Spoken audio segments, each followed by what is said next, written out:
Je ne suis pas dans le virtuel, je suis dans le réel. Pour tous les habitants qui sont dans la ville de Yaoundé et qui ne sauront démentir cette injustice auquel nous vivons, nous, toute la population, je parle de la population bien sûr, je voudrais vraiment m'indigner contre cette société qui semble fustiger tous les Camerounais jour et nuit. On ne peut pas comprendre comment on peut vivre dans un pays qu'est le Cameroun, qui a un barrage, disons même qui a des barrages, et sombrer tous les jours dans le noir. Vous ne pouvez pas imaginer comment ça fait très mal. Nous sommes à 2 semaines dans le noir, et ce, depuis pratiquement un bon bout de temps. Et vous imaginez les commerces, les petits commerces qui fonctionnent avec des appareils comme les réfrigérateurs, les ventiles et tout. Vous imaginez ça? Vous n'allez pas quand même amener tous les Camerounais à croire que nous sommes assez riches pour pouvoir nous doter tous, chacun dans nos maisons, d'un groupe électrogène ou encore, que sais-je, des plaques solaires. Quand même, vous n'avez pas déjà la peine de nous donner, vous avez de la peine à nous donner le travail. Vous avez de la peine à nous payer nos salaires. Et même de surcroît, quand même, c'est quoi le problème alors maintenant? On vous a donné une société à gérer. Vous avez été incapable. Même la gestion de la lumière. Moi, je suis allé dans un village ici, proche de Yaoundé, en fou.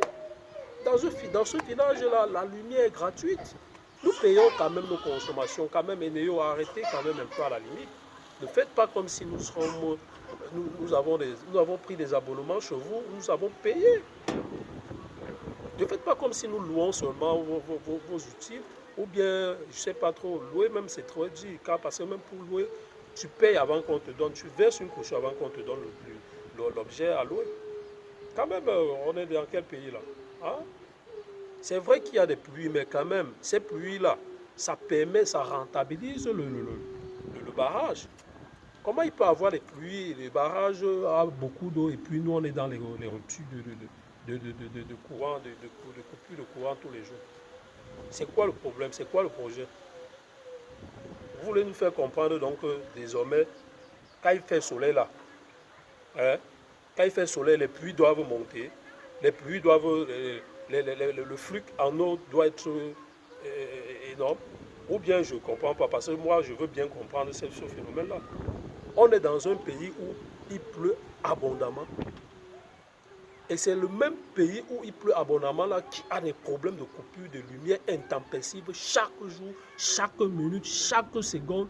Les frigos et tout sont détruits parce que vous nous coupez la lumière n'importe comment quand même, car non, c'est déjà de trop, il faut qu'on en parle. Je ne veux pas faire le direct aujourd'hui parce que je dois juste poster. Si je fais le direct, le peu d'énergie que j'ai là, rien que quand je vais activer ma connexion, allez, bam, ça va finir. La connexion épuise énormément les batteries et tout. Donc quand même, les gars, essayez de nous dire si ce que nous disions, nous écœurons là. Laissez-nous ça en commentaire, laissez-moi des propos en commentaire. Et je ne veux pas des insultes ici, hein, parce que nous tous, nous vivons la même situation avec Eneo. Donc toi qui veux venir pour m'insulter là, rassure-toi d'abord. Et vous les cadres d'Eneo là, vous qui avez la lumière parce que vous travaillez et tout là, attention à vous. Nous allons sortir dans la rue pour ce problème-là, soyez-en sûrs. Si vous n'arrangez pas le problème de vos coupures que vous faites tous les jours bêtement là, c'est même quel pays ça?